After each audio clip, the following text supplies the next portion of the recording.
В несебърското село Кошарица за четвърта поредна година се отбелязва празника на суджука.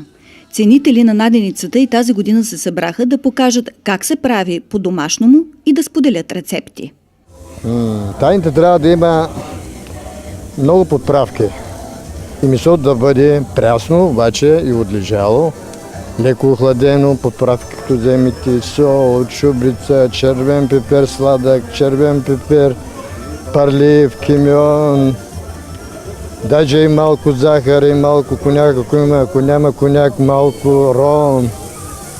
В условията на изключително предлагане на туристически дестинации, морската община Несебър прибавя и колорита на местната кухня към познавателния и културен туризъм в региона, за да се пребори с конкуренцията. Някои от тези празници вече станаха традиция, както празникът на хляба в Оризаре, където има мелница, има жито, както празникът на виното в село Гюльовци, където има лозя, така и тук хората са известни, правят наденици, суджуци. И идеята е това да се превърне, освен в традиция и хората да се съберат, да са радостни, да са весели, да стане един туристически продукт, както и празника на Несебър, който вече е един туристически продукт и се посещава.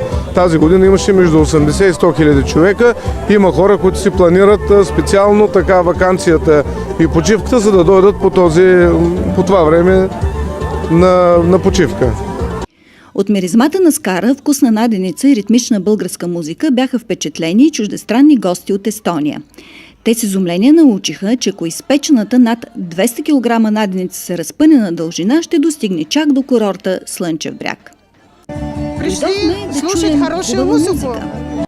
Празникът на суджука в Кошарица беше полят обилно с 100 литра червено вино.